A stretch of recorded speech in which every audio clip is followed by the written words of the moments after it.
This is James Arnold Taylor, voice of Obi-Wan Kenobi. Welcome to a more civilized podcast. This is the podcast you're looking for. You may not go about your business. Stay here, listen, and then move along. Hey there, listeners. It's Kyler.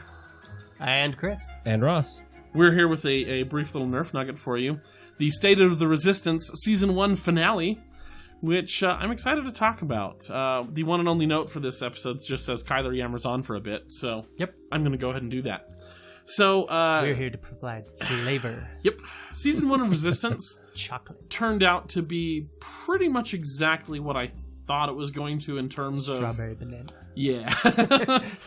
Chris you is say pistachio, hungry. I'm going to slap Chris. Yeah. Because pistachio is nasty. I don't know. Have you had pistachio Oreos? They're surprisingly Stop good. it, Chris. They're good. Stop it. They no. are. Ew. Ugh. Listeners, let him know I'm right. No. Ew. Ugh.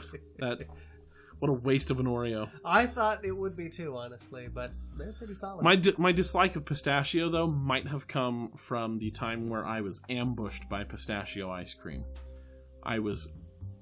In my mind, I thought it was mint for some reason. Okay. So I took a big old bite. That's understandable. And it was pistachio, and I've never gotten over the betrayal. So now I have this deep desire to, stalk Kyler and his family in the park in a someday. giant nut costume? No, in the park someday and just wait and then, get up right up behind him with an ice cream cone. And he turns around and right in the face! That'd be hilarious. Right? Oh my gosh. Okay. However, I would point out that pistachio flavoring is generally superior to mint flavoring of any sort. I mean, come on. What? Unless we're talking chewing gum. Only because I need him for this episode and the next episode, listeners. Chris is off the podcast. Okay, for reals, let's get into this. To be honest, I'm with Chris on this one. What? I would prefer pistachio over mint most of the time. You are both so wrong. Anyway, My so wife season 1 of Star Wars Resistance. Oh, is that what we're went? Yeah, sorry. This was our ice cream flavor episode. It went about like I thought it would. I'm pretty sure I said this on the record. If not, you're welcome to go and listen to me, or earlier in previous episodes. Are you okay, Chris? Yep. You look like you're having an aneurysm over Nope, there. you're good. Keep going. Ignore me. But I said, basically Filoni has established a pattern, right? We saw this in Clone Wars, we saw it in Rebels, and the way that Resistance started, and then in the halfway mark, when we did our second Nerf Nugget about Resistance, I said, I get the feeling this is where it's going, and I was right. Which is the first half of the first season is, here, let me introduce a bunch of new characters to you. We're going to have a lot of exposition. Things are going to feel a little weird and choppy as we sort of ham-fist some exposition in here. And then the second half of the season is going to be a lot more character development and story development. And it's a lot better. The second half of the first season's a lot better quality. Mm-hmm. That was exactly what we saw in Clone Wars. That's exactly what we saw in Rebels. And it's exactly what we saw in Resistance. And I was really happy that my prediction was right and that my faith in Dave Filoni was well placed. We saw as well, I believe, in the State of the Resistance halftime, whatever it was for the half season, I also said, Kaz looks to be maturing a lot. I hope that we will see more maturity from Kaz, more of the First Order, more of the ace pilots. And in fact, all three of those things is exactly what we got in the second half of the first season. Nice. Kaz really started to come into his role as a spy. And more than just a spy, but as an actual effective agent of the Resistance. Where he's not just reporting information, but he's taking charge in things. He's actually, acting more like an agent rather than just some sort of informant, which is pretty much what he is the first half of the season. Playing it being an agent. Yeah, exactly. We do see a ton more of the First Order in the second half. It is great. The First Order, and there will be spoilers in here, so if that bothers you, I don't care. Stop listening until you've watched it, or keep listening, I don't care. But the First Order was doing some shady political stuff, which I thought was cool, because again, and we talked about this in our prequels episode, I think it was our second episode. Go back and listen. I enjoyed the political machinations that were in the prequels. Mm-hmm. They could be a little overlong sometimes, but the idea that there is a villain who is manipulating things rather than just punching his way through things, I think is a really interesting villain. So when villains do that, I'm always kind of like, cool, we've got an evil brain going on rather than just evil brawn, which is a lot of times what you see. So the First Order was paying off pirates to attack the station so that the station would feel the need to reach out for help from the First Order who was offering protection. Pretty typical, like, mafia racket, Hey, you want to buy my fire insurance? No? Look at that, your house, your store burned down. Boy, wouldn't you like to buy some fire insurance? We could even help you retroactively, you know, kind of a thing. So that's what was going on, and the First Order then predictably pulls off this scheme, and they get control of the station, and then start doing what First Order does. They're cracking down on things, instigating curfews and checking people for IDs and arresting people for bogus charges just so they can get them off the station so that they can replace those numbers with more First Order troops and just slowly filter everybody out and, by dialysis and then it's a First Order station. Okay, right. Great.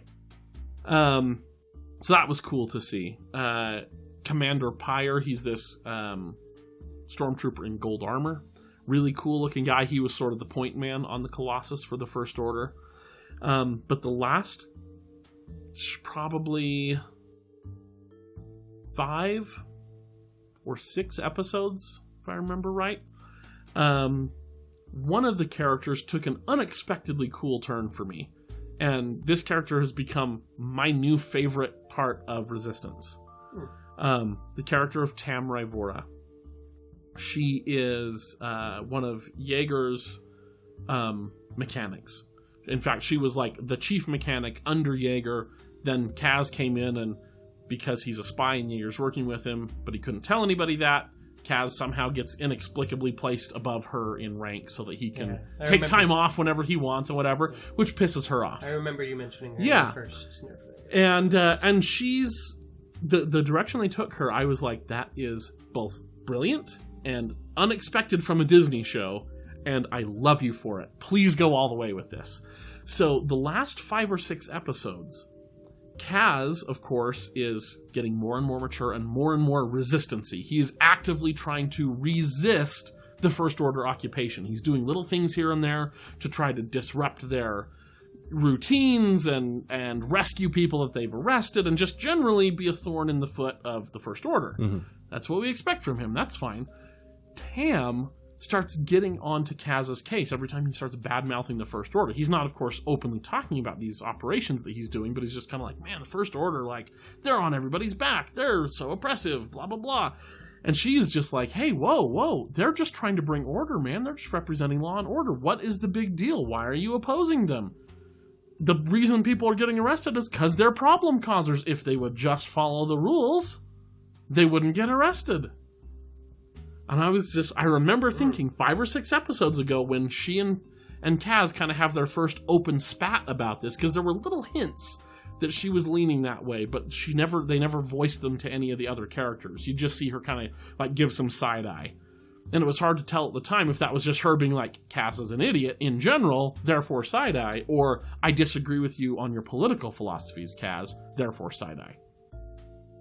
And so 5 or 6 episodes before the end of the series, she and Kaz have an actual argument about this political ideology, where she's like, if you just follow the rules, the First Order won't give you any problems. And Kaz is like, you don't understand. They're creating problems to give you trouble for. They're the bad guys. They're the oppressive ones.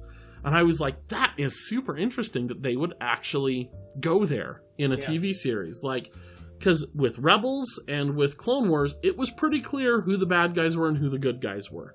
Even by the end of Clone Wars, when the clones are going evil, the Republic is shifting more towards the Empire, like, we all still knew who the bad guys were. Yeah. Just because we'd seen the movies and stuff, it was still pretty black and white. And Rebels was black and white the whole way. The crew of the Ghost, they're the goodies. All of the Empire are the baddies. Callus turns, he's the one exception that proves the rule. Okay, there you go.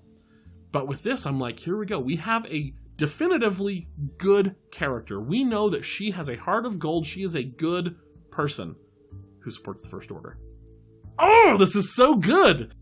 And so, because Kaz is causing all the trouble, the First Order sends essentially an ISB agent, an intelligence agent officer, to the station to root out the problem and, restore things to order and whatever. And she totally plays the good cop to Captain Pyre's bad cop. And they have hints that, of course, it's Kaz and Yeager's crew that might be behind some of this, but they don't know for sure, and they're never quite caught with their hand in the cookie jar, so they can't pin them down, and so they start talking and interviewing people. And when they interview Tam Rivora, this intelligence agent realizes, here's our crack, here's our way in. She's sympathetic to our ideology, here we go. And so she totally hams up the good cop routine with her. And like, oh my gosh, you stormtroopers have her in cuffs? I mean, what's wrong with you? Get her out of those cuffs. I'm so sorry that they did that to you. Here, come sit down at the bar. Let me get you a drink. That kind of a thing. Mm-hmm. Totally buttering her up. She starts talking. Tam slips that maybe Kaz was into something or whatever. So then they start going after Kaz. But in the season finale, a two-parter, so in the second part, there's an open-pitched battle going on between First Order and Yeager / the inhabitants of the Colossus who have risen up against the First Order. And Tam is sitting there with the First Order intelligence agent getting pulled both ways. Her friends are going, no, like, clearly they're evil. Look at this. They arrested these people that you're friends with. They're good. They arrested them.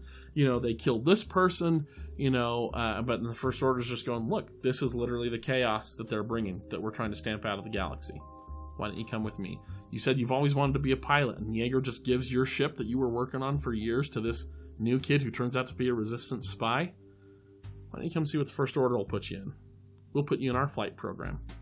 You can be a fighter pilot for us. And she goes with the First Order. Oh no. It was so good. I did not think that Disney would have the guts to do that. To take an objectively good character and have them go to the dark side. It's one thing to start out with a bad character like Callus, who we then discover has a heart of gold, and then he flips. It's kind of like, all right, yeah, you've been there and done that before, Disney. We've seen that. But to have an objectively good character go to the side that we, as an audience, know are objectively bad, oh, it was delicious. It was so good. I was like, if this is where you're going to take this show, I am in all the way. And so, yeah, like the last thing that we see, the last scene of the movie is her getting aboard Kylo Ren's shuttle. It's not Kylo Ren's shuttle, but right, like that class. Yeah. She gets aboard it. They go back to their because right when this battle whatever happens, the First Order calls for reinforcements. So a resurgent Star Destroyer comes into orbit, and you see it there. And that was a beautiful shot. The final episode, artistically, was gorgeous. So many frames where I'm like, you could print that out on like a 2x3 poster and stick it on your wall somewhere. Like, it's gorgeous. Because it turns out the Colossus is actually a spaceship. Mm-hmm. And so they are trying to get it up into space, into orbit, so they can get out of there and escape the First Order. So the Star Destroyer is hunting down this mobile station as they're all trying to get away, and we see more of the aces there, all pissed at the First Order because the First Order locked them all down, told them they couldn't race, told them they couldn't fly. So they're like shooting TIE fighters down, trying to protect. It was a really great kind of escape, a slow escape. I thought a better slow escape than we see in episode 8. But it was really well done. Like, I am really happy with the end of Resistance. It was very good, and I'm really looking forward to seeing season 2. Well, I'm glad it's turned around. Yeah. I would hate to see a Star Wars cartoon flop like we were kind of thinking in the beginning. Well, I didn't think it would flop. I mean, I was going, I have a track record from Dave Filoni, 2 out of 2. Yeah. Where he starts out a little shaky as he's introducing characters, and then the story just takes off in the second half, and it's good from there on out. Mm-hmm. So I was going, sure, it starts off shaky. We could go down a bad path, but Filoni is still at the helm, technically. Or not even a bad path. I remember one of the concerns was just that this is going to be aimed for a more audience. Yeah, it's going to be... Yeah, but it was definitely not. Oh, and then Captain Pyre dies on the season finale. I was a little bummed. Because I'm like, it was a good, interesting villain that isn't Phasma or Hux. Oh, we see Hux's speech from episode 7 in the cartoon, which was really cool. They actually just pulled Hux's audio straight from the movie and threw it in. So he doesn't look quite as angry. Because Hux's delivery in episode 7 is fantastic. I mean, he's actually got like a spittle in the corner of his mouth, like he absolutely nails it. So we don't get quite like the literal frothy rage in the cartoon, but you still hear it. It's the actual audio, and it's really cool to see all the stormtroopers kind of pause for this important announcement, from your government, because it pops up on every screen. And Kaz's parents, by the way, I either didn't know this or forgot it. I'm pretty sure they say it in episode 1. His parents are wealthy citizens of Hosnian Prime. Oh. So they got themselves killed. Yeah. They are little bits of dust at this point. Wow. So it was really cool. I'm still most intrigued by that decision to set this concurrently with the movies. It's going to be interesting. Before like Rebels did, and or in between like Clone Wars did. Like I did not expect. Yeah, when they first announced Resistance, I thought it was going to be around the same time as the Bloodline book, which is 5 years before Episode 7. Mm-hmm. And so it was going to be the birth of the Resistance and Leia gathering people here and there. Yeah. And it's not. So it's definitely going to help bridge the gap between 8 and 9. Because there is no bridge to gap between 7 and 8. Yep. Gap to bridge, you mean? Yeah. What did I say? Bridge to gap? Yep. Yeah. Yep. The other way around. That's what I mean. Anyway, so that's it. Look forward to season 2, and we will continue this little mini-series of Nerf Nuggets. Yeah. What do we know about when season 2 is coming? This fall.